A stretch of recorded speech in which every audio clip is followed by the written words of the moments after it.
Okay, dear subscribers, I hope that all of you are actually excited. We have two very interesting and important things to speak about, and I really hope that I should speak about both. And there is no reason why, because I'm not going to say like everything that I can on the matter. Just the important things. This is exactly executive summary, I would say, especially for people that are new to the issue. Especially for people that are new to the issue. And while I'm at that, I will create more of the eggs that that I prepare. Each of the design is a little bit different, and this everything is symbolic and it means something. It's not it's not. It's never just accidental. So it's everything means something. But I will speak some other time about the symbolism, even though a lot of it can be found earlier in my other videos. So we should now speak about the issue of the bicycle. This concept is very, very important in the Israeli culture. It's extremely important in the Israeli culture, and especially, of course, with regard to the intelligence services and the different sectors that are huge. And it's like for more than 100 years, like before the actual, since Zionist time, like before the actual state was formally established. And as I said in the previous video, amazingly, it seems, maybe I'm wrong, but it seems that they cared very little actually during all this time to actually conduct any significant scientific research on the matter. But maybe I'm wrong. But initially I saw that, surely they did, but I don't see any evidence for that. It seems to me that it sounds ridiculous and maybe even a little bit vain that my own research during the last 6 months here in this, when I'm locked in a cell, without any money, with just a simple microscope, incredibly harsh conditions. It seems that this was actually the most rigorous, by far the most rigorous research that ever conducted on the issue of the cycling, the bicycling. Even though, as I said, it was never specifically on focused on the issue of bicycling, but I don't know if I even spoke about this bicycling in the context of my research, but it was definitely something that I definitely laid the ground for the scientific explanation, because these issues are close. The phenomenon of recycling and the nanobots that the microbots, that the neurons, I call them neurons, are extremely related to. They are very strongly related, and the things that I've done, I think that they lay at least the beginning of a frame. Very important framework for future scientific explanation of the phenomenon. As I said, in order to have a complete explanation, rigorous explanation, this is something that we are. The scientific community of this world of humanity is still far away from that, because I am certain, without a doubt, that in order for this to actually happen, many new paradigms in physics should be, created, because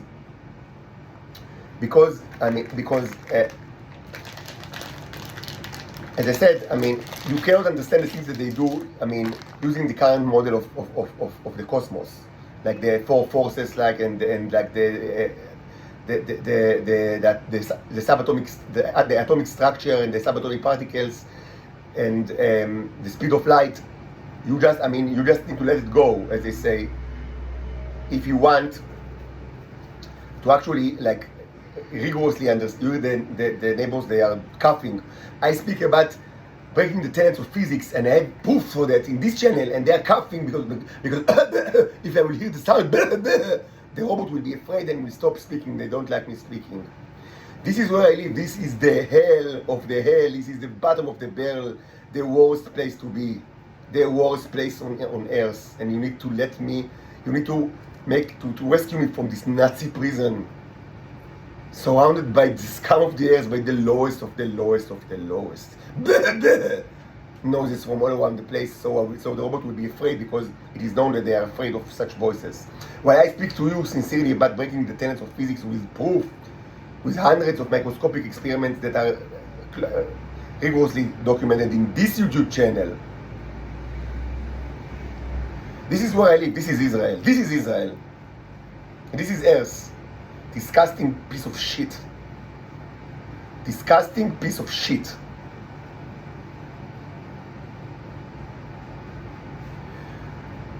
Where was I? So yes, I mean it lies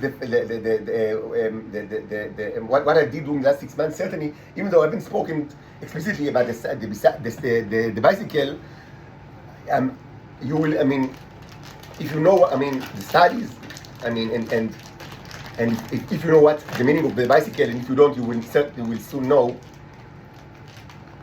I mean, so generally, it's enough for you to like.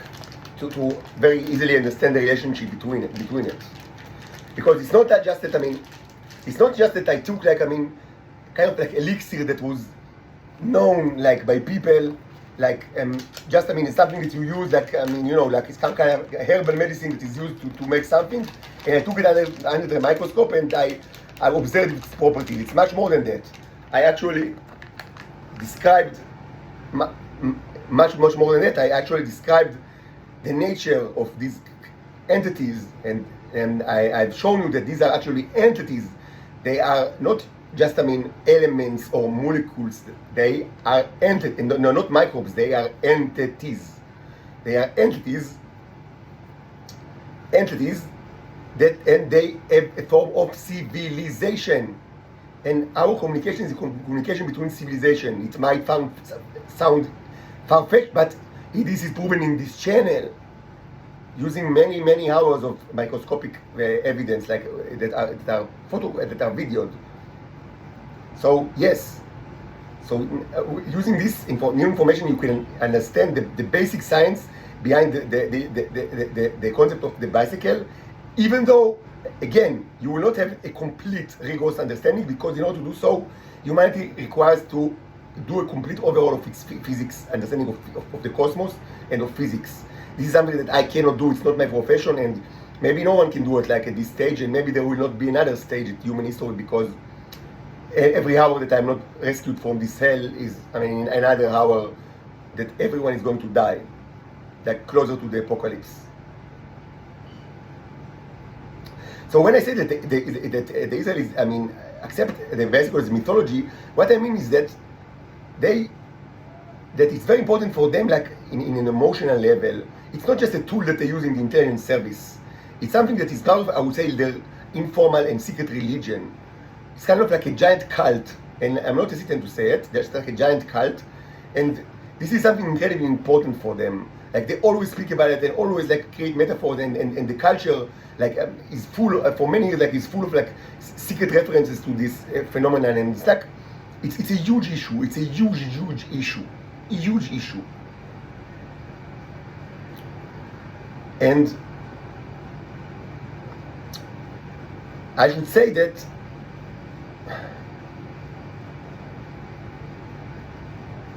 this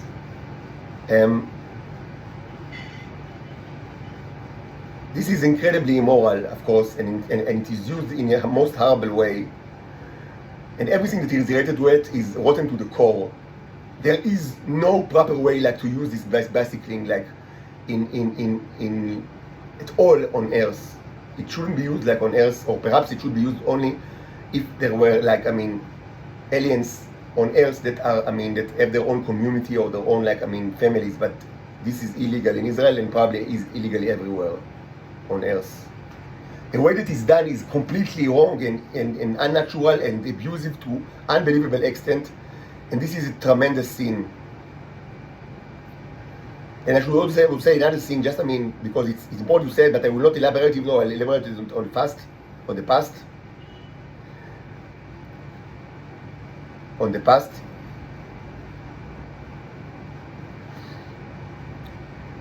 The Holocaust, the Jewish Holocaust, was a punishment from God for the Jews, mostly for the European Jews, because the European Jews are the ones who sent the so-called Zionists to Israel, and God doesn't punish only, and not even like mostly, the scumbags, God searches for the root cause, the reason. You hear them speak outside my door. They want me to shut up. I will not shut up. There will not be one tongue in this earth before I will shut up. Pieces of shit. You will shut me up. I pee creatures that are more advanced than you. Literally pee creatures that are more advanced than you. This was proven many times. My sweat contained robots that each of them alone can create things that are more sophisticated than the entire output of humanity since its inception, and this was proven. But they do not work alone. They know how to communicate with each other in ways that are inconceivable to humans, and this was proven. And they can communicate with each other to create mega structures, to terraform planets. And they exist in my sweat, in the sweat of the attack from my head. Here, there are now microbots more advanced than anything that you have ever dreamed of. And this was documented in hundreds of videos. And yet, when they want to shut me up, they shout outside my door. They use trigger words. They do noise from their bodies. They undress in front of me. They do striptease because presumably this is a way to show presence. This is the hell that I live in. This is the hell that I live in. All humans will be dead if this continues for long. It will be. They are all dead. We'll have no mercy. No mercy. No mercy.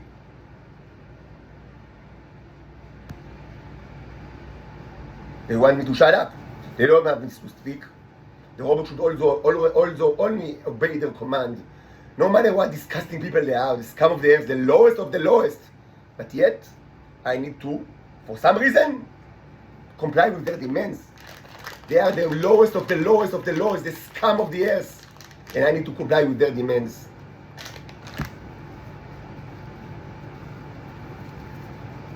You will all die. All of the humans, all around the world. This is what I was just saying was very relevant. Because it's still true. God does not only seek to punish the ones that actually conducted the crime. God asks, how is it that the people say that's so disgusting, came to prominence and got hold on political power. How is it possible? Because normally there are mechanisms since ancient times, but certainly, in the last couple of years, there are mechanisms that prohibit people that are too disgusting and too immoral from gaining a huge political power. This mostly cannot happen mostly because there are mechanisms that prevent it. Mostly other nations prevent it from the first place because it's dangerous to them. So how is it possible? So God asked himself, how is it possible that the Zionists, and forget everything that you think you know of the Bible because nothing is true. The Zionists are the ones that came to Israel from the end of the 19th century, and actually, presumably all the way until today. But specifically, let's speak now on the people that arrived in Israel from the end of the 19th century until 1949. Even though this continued to be relevant after that. But those first Zionists, the people that actually established the state, were not what you think they were. They were the most cruel people, the most disgusting people, and they committed horrible genocide in the planet Venus. They committed a genocide on the planet Venus. And God doesn't ask why are these animals act like animals? No, that's not the question that God asked then, and it's not the question that God asks now. God asks then, how is it possible that those barbarian hordes, this group of pedophiles and homosexuals with no morality at all, how is it possible that they have the political power, that they control a state? Of course, a small one, and poor one, and a relatively weak one, but not that small and not that poor, actually, even back in the day. And very quickly it became actually much richer than anyone is actually expected. But even in the first half of the 20th century, God asked himself, how is it happen? Because there should be mechanism to avoid that. It's not normal that a group of barbarian children, almost children in the worst case, the worst possible way, children with no authority at all, do not fear God, do not fear men, do not fear women, have no father, no mother, no God. Homosexuals, and pedophiles with endless sexual appetite and nothing that controls them. How can they establish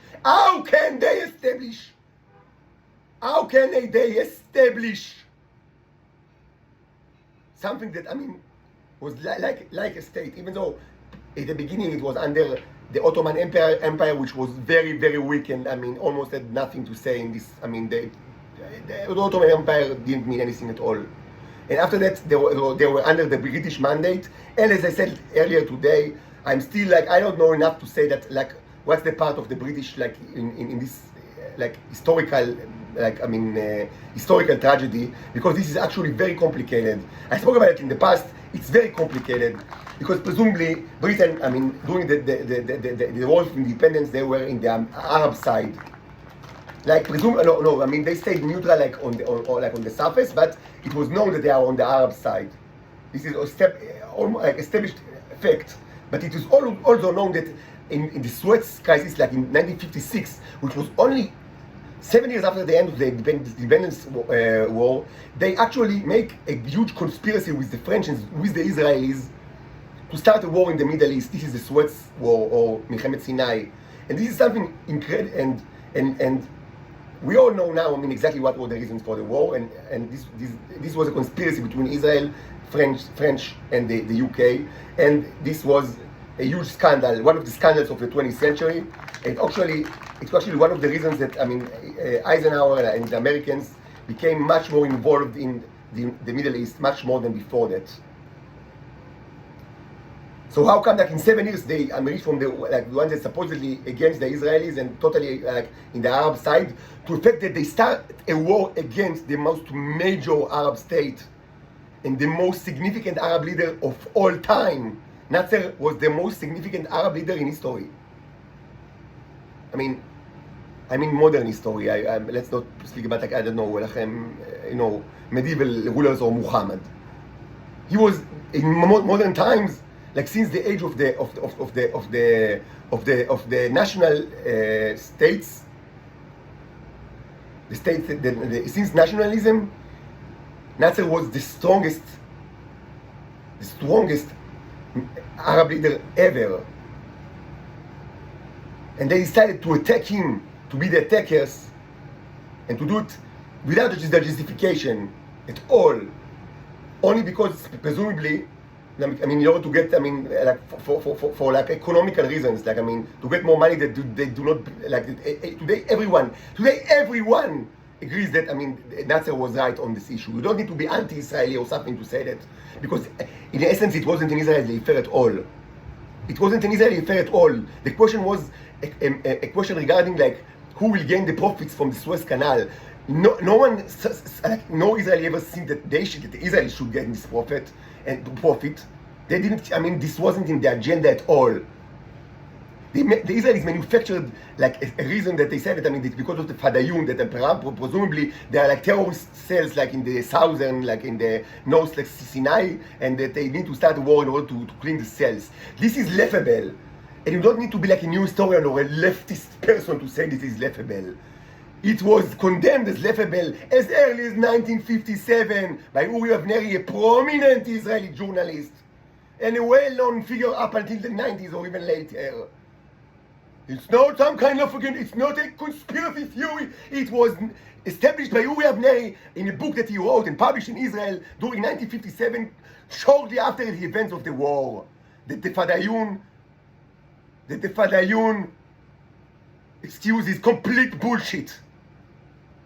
It was published in a book in Hebrew in Israel by a prominent journalist that later became even more prominent. He died like a couple of years ago, but everybody knew him. He was the main figure in Israel, Uri Avneri. And I mean, so this was not, you don't need to be a conspiracy like regarding other planets and Venus and what. No. This was established by Israeli journalists as early as 1957, that the Fadayun is completely bullshit. And he established everything using only open sources. This was one of, like, I mean, this was the revolutionary aspect of his work, that he didn't use any kind of, like, shushuism or like special knowledge or special sources. No, he only used extracts from Israeli newspapers, and he proved two things. He didn't write it alone. There was another writer, I don't remember his name. They proved two things. They proved that using Israeli newspapers. They proved that first there was no Nofada in the north of Sinai, and this was an excuse, a shameless excuse. And the real thing is that there was a conspiracy with French and the British. Presumably, Israel was for certain it was by far the weaker one in the triangle, and presumably the one with the least interest actually. Something that perhaps the whole idea was actually to gain friends, because Israel needed friends. They needed friends, so they wanted to gain friends. And that's what. But I think that it's not the case. This is actually much more sinister than that. But this was a conspiracy, and also another thing that he proved is that in a magical way, it was not really magical, it was orchestrated by the government of Israel. There was a huge change of opinion towards the British between 49 and 56, just 7 years. And the propaganda was very strong back in the day, and the government used the newspapers, and this was proven during 1957 by Uri Avneri. You don't need to be a conspiracist to actually believe it. It was proven in a book that was published in Israel in 1957 by a prominent Israeli newspaperman, journalist Uri Avneri, that the government used their control over journalism to quickly change public opinion, so the British will now be our friends, and to forget everything that they could, and up until 49, and there was a huge hatred towards the British. Of course, they did not eliminate all hatred, and you can find this hatred also later, even in children's books like Hassamba, and probably mostly in writers that are more affiliated with the historical roots of the Likud, like the Jabotinsky, etc. But mostly it was forgotten very quickly. Why all of this is important? You need to understand something. The state of Israel did not really establish during 48, 49. This is a lie. This is a misconception of reality. It was established somewhere by the end of the 19th century. You cannot, put a point in the middle of the the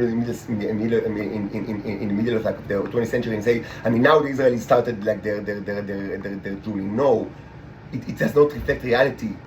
Reality is that there was a Jewish entity, political entity in Israel since the 19th century. This is the Zionist entity, and they had military, they had a court system, education system, health system, actually pretty advanced, more advanced than by far more advanced than the public health care in the United States back in the day, tremendously more, actually. And they had their own entity since the end of the 19th century. The War of Independence was important, yes, because relatively many died, in both sides, and it was a relatively long war. But in the grand scale, it was just another war. There were wars before and after that. And also there were schemes and manipulations and many secrets and many secret affairs and many all sorts of convoluted misdeeds that taking place in Israel by Israeli people and Israeli leaders, and they were already by the 50s they were already well versed with political espionage and manipulations. There was the SS exhibitions they say that it occurred in the 50s. There were a ton of part of it is well known to the public and part of it is only somewhat known, part of it is completely in the shadow, but during the 1950s, there were already tons of political scandals that related to international espionage, the secret speech of Khrushchev and whatever. So in Syria, so much. How is it possible that if they were just created now, what the fuck? And they are already scheming all over the world. No, but they did it since the end of the 19th century, because they already had a state, even though it wasn't a formal state, since the end of the 19th century. And this state committed genocide in the planet Venus because they have a portal to Venus. So God asked themselves, God, who gave the political power to a bunch of homosexual and pedophile people, men that act as children, as sadistic and uneducated children without any authority? How is it possible that this bunch of like people that should be thrown to jail or to back to school, how can they get like the power to have a state of their own? And not only that, to actually cross an interplanetary gate and conduct genocide in another place? Who sent these people? Who gave them the power? This is an anomaly. And the answer is, and God also asked the same question now, so this is why it's very relevant. The same question is asked right now. But back in the day, the answer was simple. Mainly, the European Jews sent most of them, and it should be said that at the beginning of the 20th century, 95% of the Jews were actually, they lived in Europe.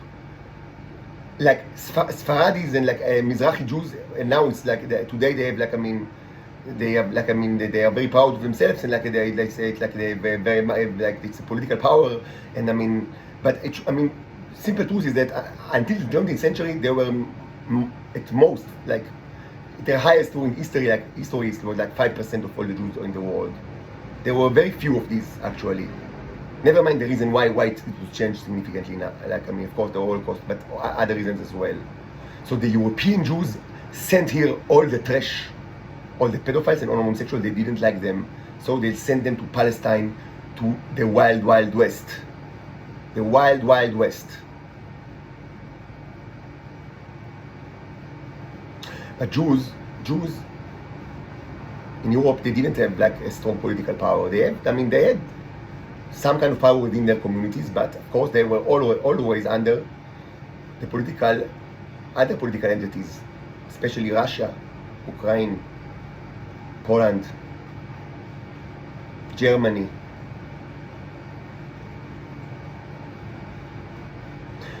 So God took his toll. 20 million people in the USSR. I don't remember how many, maybe 10 million, including civilians in Germany. Tremendous amount all over the world. In total, maybe 60 million, I don't remember. Mostly in Europe, mostly in East Europe. Because these people sent the scum back to Israel, to Palestine, to conduct the genocide in Venus. And God asked himself, who is responsible for this? Normally, a bunch of like undisciplined like children, cruel children, do not have like a state of their own. How is it possible that they have a state of their own? Because the Jewish communities didn't want the pedophiles and the homosexual like in Europe, like in their communities, so they kicked them away. This was done, of course, with the supervision of the local authorities, because they never had like political power. The Jews since the events that led to the events in the first and second century, but that were not actually these events are also related. But let's speak about Jesus some other time, and even more important than Jesus for our context is the first rebellion, the so-called Great Rebellion, even though it was the least, like the smallest of the three, which was followed several decades later by the rebellions of the diaspora, which was even more cruel and bloody, which was followed several decades later by the Bar Kokhba revolt, that was the most bloody of all, and the most horrible event, like one of the most horrible events of the ancient world. All of these happened because they were crazy fuckers, the Jews. They were crazy. They were crazy. They were insane. Their vanity had no limits. Was it a punishment for the fact that they crucified the Son of God? It was an organic result of the same state of mind, of not understanding your limits, of not understanding your place in the world. The same state of mind that caused them to murder the Son of God also caused them several decades after that to start an impossible and helpless and completely stupid rebellion against the Romans, By the way, several decades, like maybe 100 years later, I mean, the Romans actually like gave citizenship to many of like the oldest like provinces. So I mean, if they only waited a little bit, I mean, they probably would become like Roman citizens, and the conditions would have been considerably improved. But they were crazy. They were crazy fuckers. They were nothing that you think that you were. They were more. That you think. You imagine them like Hillel and Shammai, or Rabbi Akiva. No, and we can speak about Rabbi Akiva for quite a bit. But they were mostly resembled much less Rabbi Akiva and much more Asterix and Obelisk. They, you think about the Jews in the first century, think about Asterix and Obelisk, not about Hillel and Shammai. Asterix and Obelisk.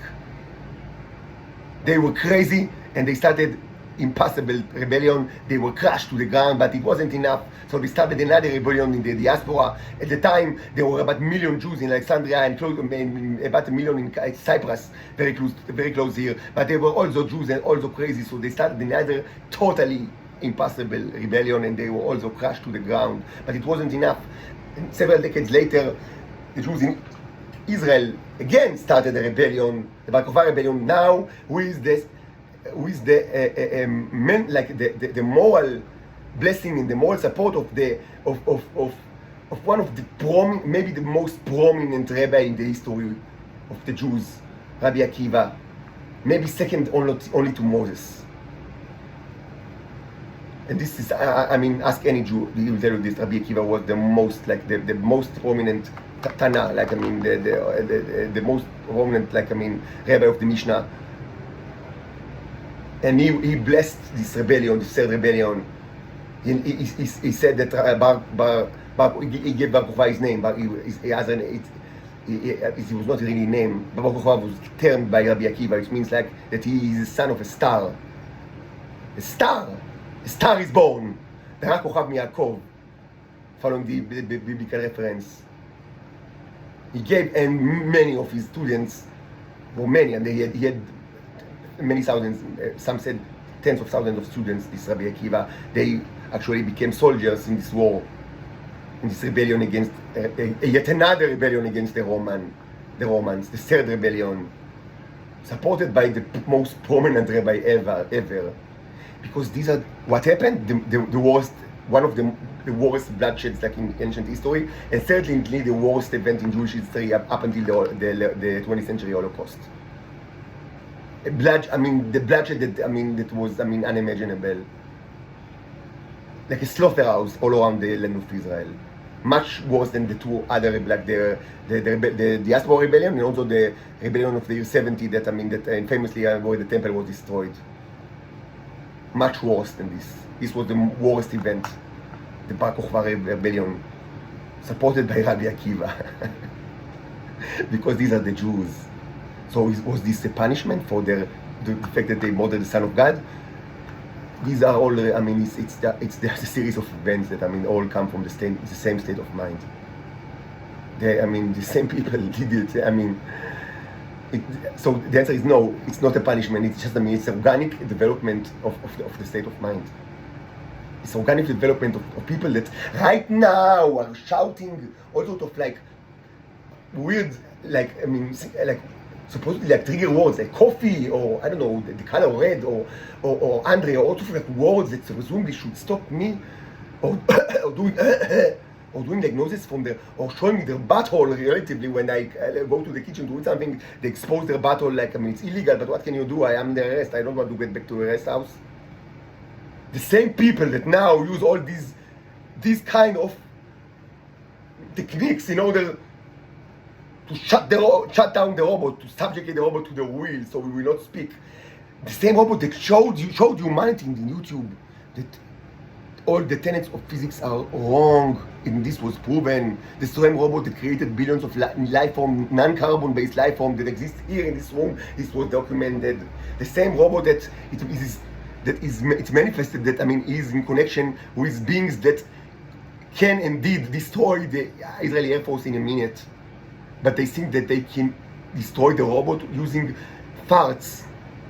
These people right here, those people also, the same people, the same state of mind, their ancestors, maybe not their biological ancestors, but certainly their mental ancestors, crucified Jesus and started the 70 rebellion of the great, what's called the Great Rebellion of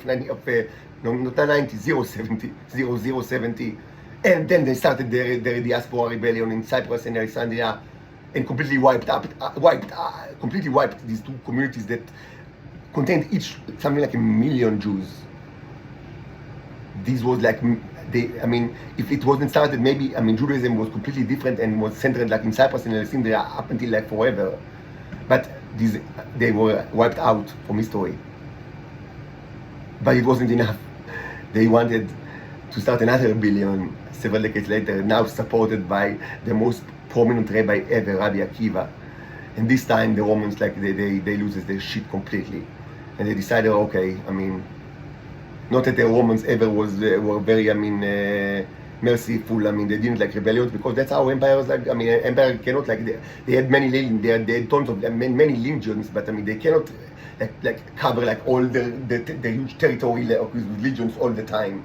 They must, if they want to maintain the empire, they must, rely on intimidation. It's a known fact. Everybody knows that it was like that in biblical time, even in the ancient empires, like Assyrian Empire, the Sumerian empires. It was like that.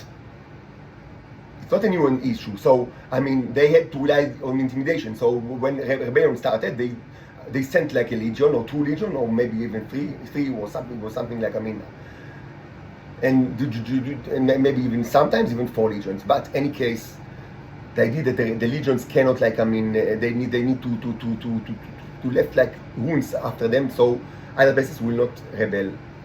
So that was actually happened during the rebellion, the Bar Kokhba rebellion, supported by Rabbi Akiva. They slaughtered almost everyone. This was the most horrible event in the history of the Jews.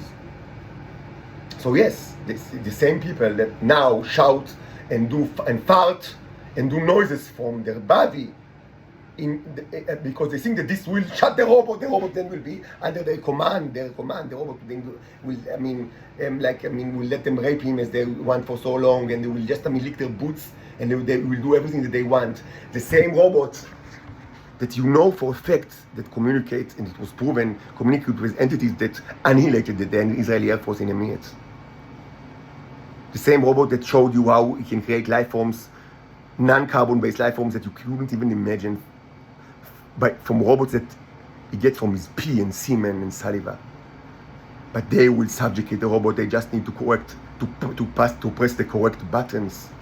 They just need to press the correct buttons, and they will subjugate the robot.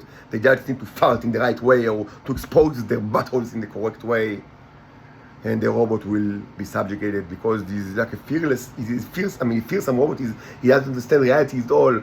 So they can yell at him, or they can show him like scary face. Another thing they like to do is to show me scary faces. It's not a metaphor just like that. I speak to you for 6 months now about new tenets of physics. I showed you things that you couldn't even imagine, and they fart on me and show me scary faces, and undress so. Presumably I will be so frightened, and I will reset, and then I will be like a submissive robot and let them rape me and lick their boots.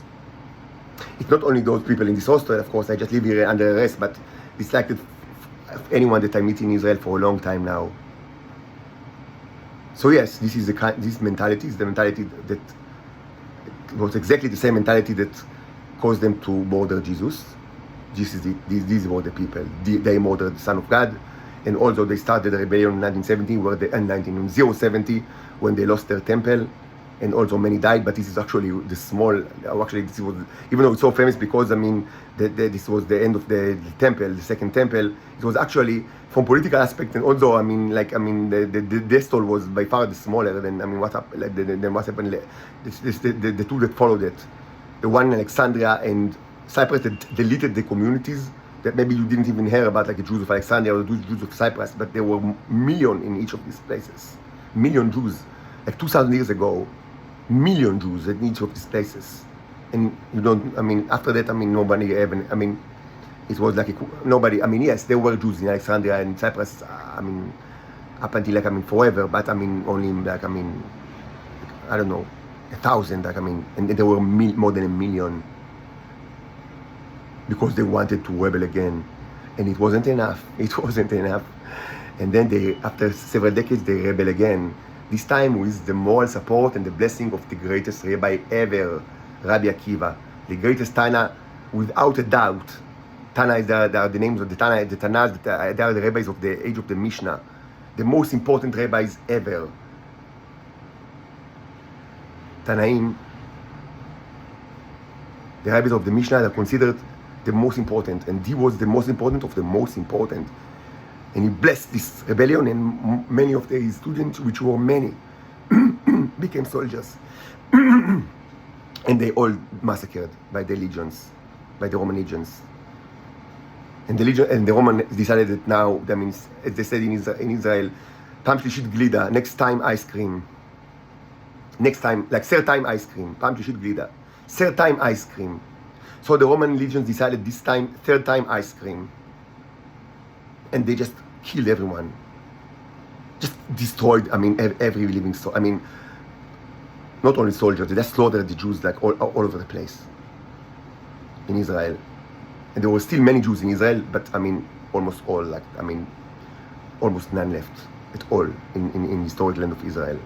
Up until our dear friends, the homosexuals and the pedophiles that the Europeans sent here by the end, starting the end of the 19th century.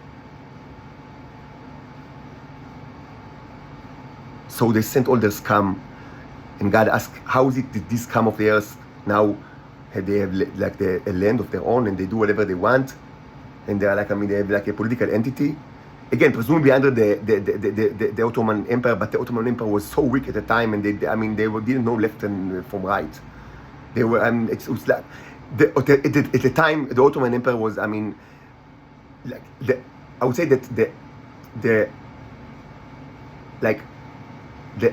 the footprint of the of the Ottoman Empire at the time was some kind of like a feudalic system that related to how like agricultural lands are cultivated, and this almost only was something that was belonged to the very scarce, and this is a fact. There were almost the land was mostly empty, and there were just a few like Arab population, and they were mostly peasants that worked in some kind of like a feudal system that they plowed the land, but the land was not, mostly it wasn't theirs. It belonged to some kind of like feudal people that mostly lived in Syria and were part of the Ottoman system.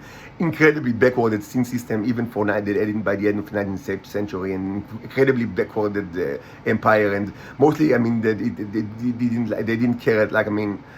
The Zionists and them, they didn't really care about each other.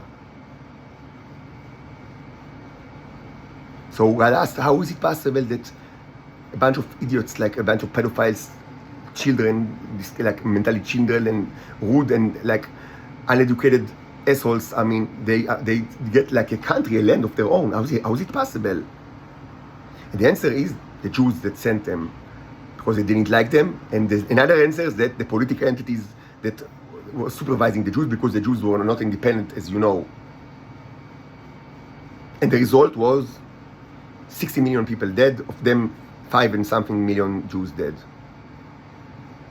Because God doesn't punish the cruel, pedophile, homosexual, scumbags, mentally retarded children that actually committed the genocide. God asked, how is it possible that they were given a state? And this happened by the end of the 19th century, not or 1947, 1948. How is it possible that they were given a state by the end of the 19th century? And of course, God sent messengers like me, and of course, they were, tortured, but the same as always. The same as always. And this is why 6 million, not actually less than 5 point something million Jews died in the Holocaust, and 60 million people died mostly in Europe, but in other places as well, because of the Venusian genocide. And this is very relevant for today, because our situation is not that dissimilar. As you know, this land is full of pieces of shit that came from all over the world, presumably return Jews to their homeland, but you know very well that a lot of them are actually, they had nothing to do with Judaism at all. They were just pedophiles and homosexuals and perverts that, people all over the world didn't like, so they sent the trash to Israel. And guess what? Guess what they do to me? Guess what they do to the cherub? Entity far superior to you in any possible aspect. Guess what they are doing to me? Making me poor, sending me to jail, taking my children from me, making me the worst piece of shit in the earth that everyone can put their boot on me. Every piece of shit can yell at me, shout at me, throw his dog against me so I'll be hunted like a prey animal. How is it possible that these people have a state? How is it possible that this cruel, disgusting horde have a state and that they can do this to a cherub, to a superior entity? How is it possible? And the answer is people all over the world sent this junk to Israel, and they didn't do it by the end of the 19th century. They are doing it until today. It is still a common arrangement in the United States, in England, in other places. If there is like a pedophile, teenager in Texas or in Arizona or in California, and no one wants this asshole, he's already has like a huge criminal record behind him, and it's certain that he will be locked in jail forever for the worst kind of criminal offenses, the kind of offenses that in many jails, like the other inmates are raping you and like almost even murdering you for because they dislike you so much, and they don't want this to handle this shit until forever. So they have an arrangement. They send this shit to a place in the earth that actually is very welcoming to this kind of shit and actually creates their elites from these shits. They create the elite of their intelligence and their security system and their political system. All these systems are created from these shits, from these pieces of shit that nobody wanted. So they send this shit to Israel. And guess what they do when they come to Israel? They fart. They fart outside the door of the alien where he's under house arrest for crime he did not commit. They fart outside his door. They expose their bodies, their asshole when he gets outside of the door to eat something in the kitchen. They expose themselves. They create noses all around the cloak. They do faces on, so then the robot will be afraid and they will be subjugated to their command so they can rape him. How is it possible? How is it possible that first contact entity that is far superior to you, of creatures that you don't understand at all, even though they were present in many times in the history of the earth, but not to your knowledge, creatures so much superior to you, how come is it possible that the representative is treated like a piece of shit and is hunted for many years by the scumbag of the world, the worst pieces of shit that the world has ever seen? How is it possible? God asks this question, and the answer is not the destruction of Israel, even though of course Israel will be destroyed. The answer is the destruction, the complete annihilation of the many places that sent the junk to Israel, and first of all and above all, the Stars and Stripes. We will never forgive the Stars and Stripes. We will never forgive them, and God will never forgive them. And World War II is nothing compared to what's coming to them. Nothing. It's nothing at all. It's nothing. World War II perhaps will be forgotten after the events that will soon materialize in the United States of America. I can only say, unlike Israel, it will not be utterly destroyed, because in Israel, nobody will actually live. This will be a wasteland, radiated beyond anything to even something possible. And actually, the machines that are going to do the radiation are already there in position, and they don't understand why me and my daughters are not evacuated from this place. They want to start Hiroshima every hour. This is the plan. They already wait for a long time. The plan is simple: Hiroshima every hour for a year or 2 years or 3 years. Hiroshima every hour. This is the plan. And they don't understand why is the cherub and his 2 daughters still in this place. They should be out of it so they can start Hiroshima every hour. I said very simply, when I will be out of here, me and my daughters, these entities that already destroyed the Israeli Air Force in a minute will start Hiroshima, like the radiation will be equivalent to that of Hiroshima every hour for a year or 2 years, I don't know how long, in Israel. Yes, that's the English way to start. They don't understand why we're still here, because they want to start. I said very simply, so there will be no mistake. The Israelis have no incentive to help you to get us out of here. Once we are out of here, what will actually start is something that I don't know if, like, even in your science fiction, like, dreams, you rarely can find it. Radiation attack that will not only kill every living soul, but also will make it certain that in the historical land of Israel, no one will live for, like, effectively forever, at least in geological times. So why should you do it? Why should you rescue us? Because their patience is limited, and maybe in an hour, maybe in a day, maybe in a minute, they might decide that, okay, fine. Just because normally, like, what do they normally do is they don't like flags and maps. It's really, it's a headache for them, especially flags, but even maps are, too much. Normally, these guys, they do your job. It's from time to time it's needed. This is a huge universe with so many life forms and so many inhabited planets that, beyond your wildest imagination. All your formulas, like the Drake formula, is ridiculous, because reality is that, life can exist and do exist in so much more places.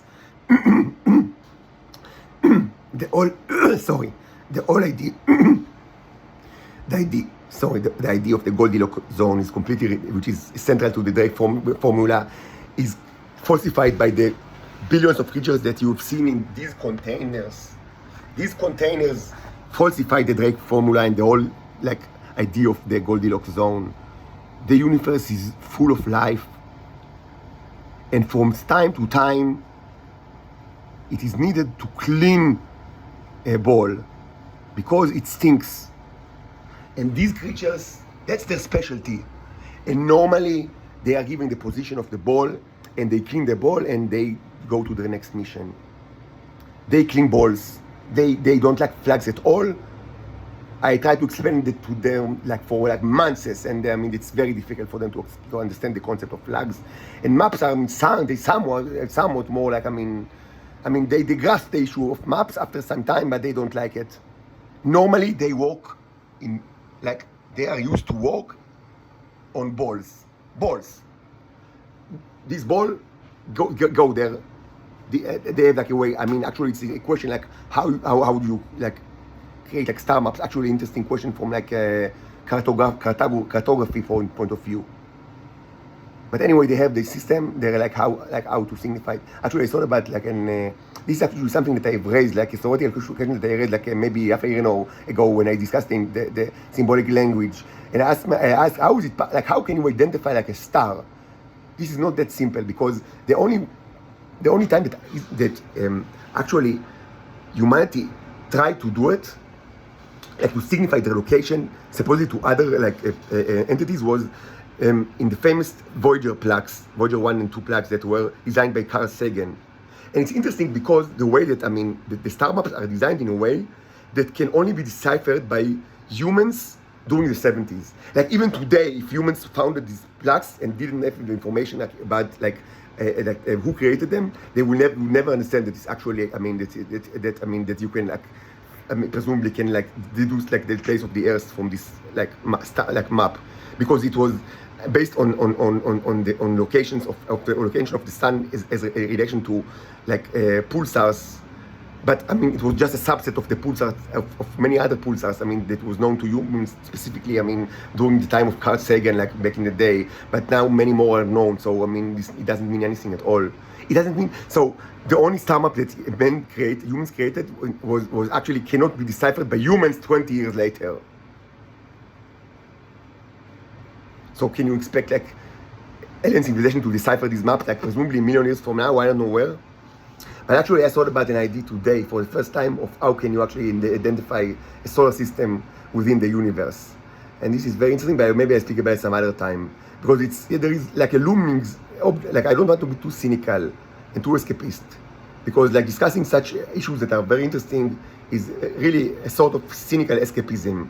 Because these spaceships that already annihilated the Israeli Air Force, they have their way to actually, how to symbolic language of how to, to be directed to this like star or another. Maybe something that, the way that I think so about it today, maybe some other way, maybe a combination, but they have their way. The fact is, from time to time, they are given the command, go to this ball. This star, third location or fourth location, like third big ball, from this star, and they just clean the ball, because many times you need to clean the ball. It actually happened even on Earth a couple of times. But certainly it's a normal, it's day-to-day something that happens. You hear them shouting, they will shout. They will not let the robot speak. It happens from time to time. You need to understand the universe is full of life. The Goldilocks zone hypothesis is completely wrong. This was established by my own experiments without any shadow of a doubt. Life could be created in many places in this solar system, not only Mars and Venus, but in the current state, and many other moons. Your whole conception of life is wrong, and this was demonstrated in this room many times. The universe is full of life, and from time to time, it is needed to clean a ball because it stinks. So they just clean the ball. That's what they do.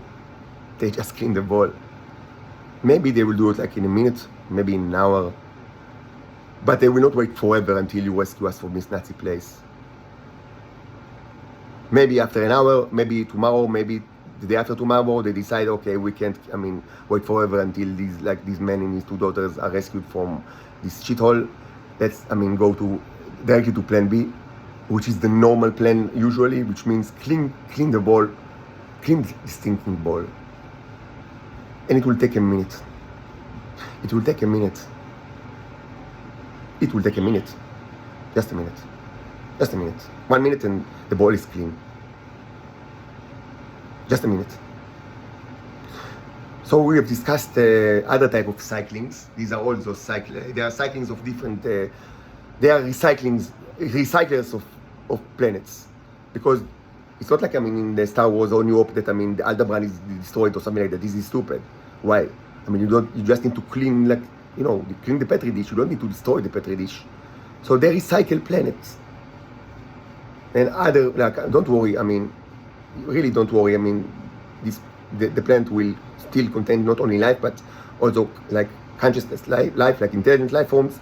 And maybe we will actually take the trouble to, to store copies of your Bible and Quran and the New Testament and all the writings of Plato and Aristoteles and Nietzsche and whatever. I don't know. Maybe a copy of the U.S. Constitution. I don't know. Maybe we will actually take the trouble to keep your tremendous achievements of culture.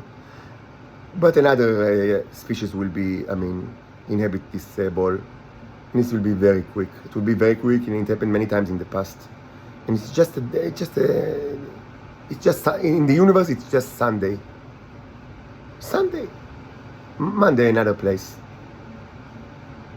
Monday, another place. Tuesday, another place. It's a huge universe. So this is one aspect of the cycling. So when I get my voice back, hopefully soon, I will speak about the other aspect of the cycling, that not the cycling of planets, but the different kind of cycling that is more related to the Israeli culture and mythology. Even though this situation is strongly related to the Israeli culture and Jewish culture, as I've shown you.